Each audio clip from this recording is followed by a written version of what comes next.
Hi everyone, another list review, and this one is from Simon Breckon, um, who runs Tabletop Painting, which I will link down below, which is a painting service. Simon has sent me a tournament list that I think he's going to bring to, what was it?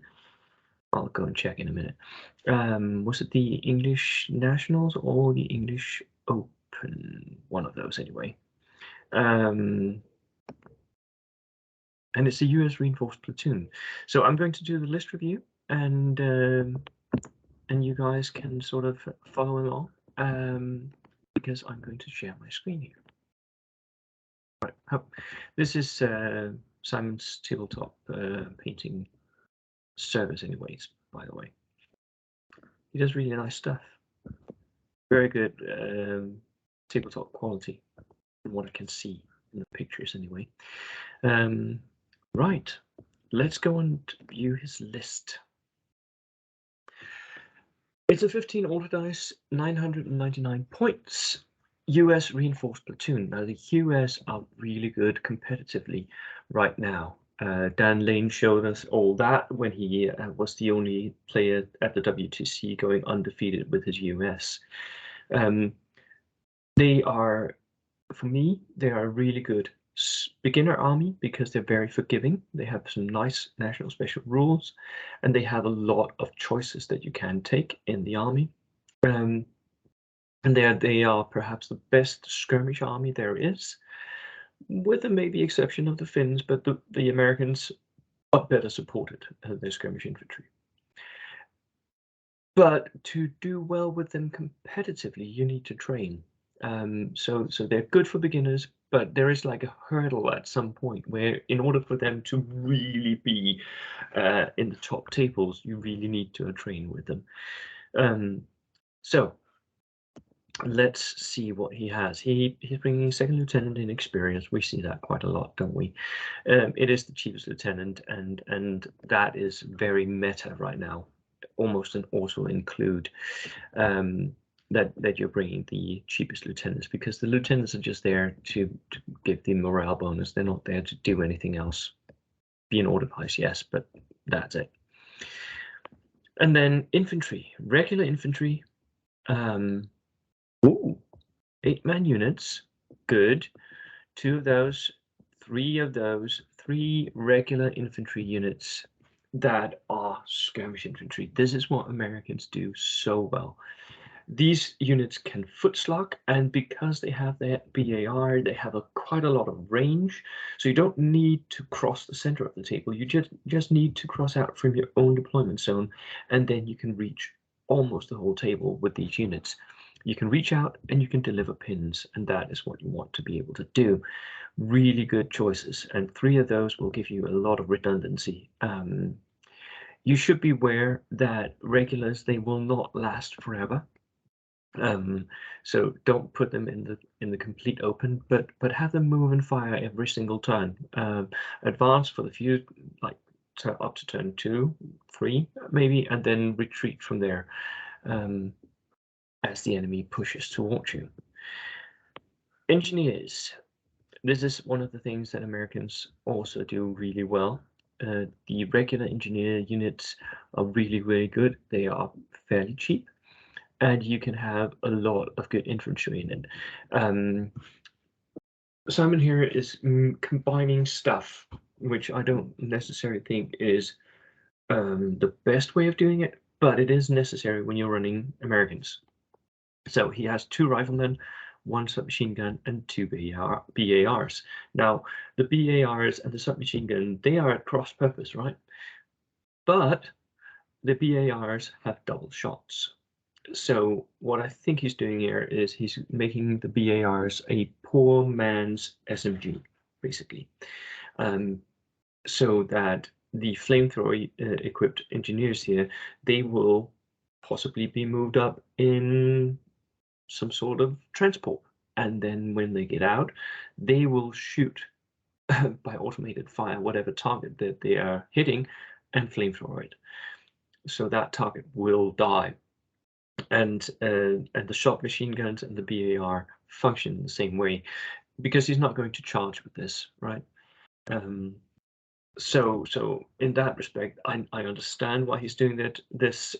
It can be done cheaper and better in other armies that can take all submachine guns, but he's going to have to do this. An inexperienced medium mortar. This has become a fan favorite. In the meta, I see this both here in Denmark and abroad by now, because do you really need it to be regular? Only if you want that spotter, and you don't necessarily need that, especially when you have such good skirmish infantry that can go out and hunt enemy snipers. A sniper team that can also hunt the enemy snipers. Regular again, and a flamethrower team. So he has 2 flamethrowers, and a bazooka. All of these teams and the engineers, they all need transport. So I'm hoping that he'll have some transport for them later down. Light artillery, light howitzer. Again, there's no need for it to be anything other than experienced. If he's pushing his skirmish infantry up in a line in front of his fire base, then you can't shoot directly anyway.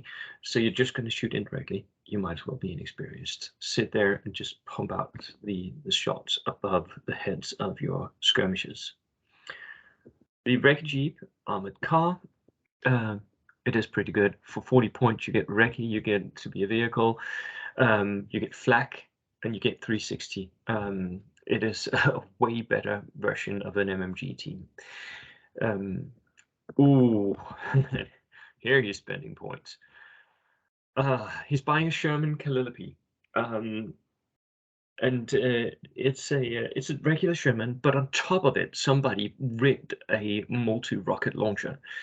And now, if you look at the model itself, it is enormous. It's like this big or something. It's really big, and and it's very, very expensive. 250 points is extremely expensive. It has the busy turret rule, and it has the medium anti-tank gun. So it does have a lot going for it, but it can only fire the busy turret. I think that it's the you can only fire the main gun or the multiple rocket launcher, not both, right? It is. So it can be both. Most of the time, you're going to want either or, anyways. You can't, and you don't want to, or you might want to shoot both. Is this worth it? I don't think so, but it is a huge bullet magnet. Simon, put this in the center of your army. Put it in a ruin where the front of the tank is just sticking out or just touching the edge, so that you get the hardcover, but you don't give it. And then enjoy as the enemy's bullets are going to bounce off it, because this is a bullet magnet of dimensions, and you can really hurt someone with this if they are foolish enough to let you. So that would be my suggestion. Oh, and here comes the transport. Of course it does. We have a Dodge for the engineers. It's an 8-man transport. Now, the engineers was a 6-man unit, as I remember it. Yeah, 6-man. So you're actually paying for extra seats, but you can stick your bazooka in there or your flamethrower and have that being transported with the rest. And 2 jeeps in case Simon wants them to go their separate ways. Now, in total, 15 order dice. It's a really lovely list. I am on the fence about that Calliope Sherman, but having a medium tank with that much upgrades and that price range and still hitting 15 order dice, where I feel like there's nothing here that's not usable in some way. It's all really pretty usable, and there's nothing here that I want to cut out and do something different with. So I think it's really good, actually. It's a nice all-rounded list. The inexperienced jeeps, I even like those because they're very, very cheap, and you don't want to outflank with them. You want them to stay on the board where they can move up and be a threat with their content of bazookas and flamethrowers.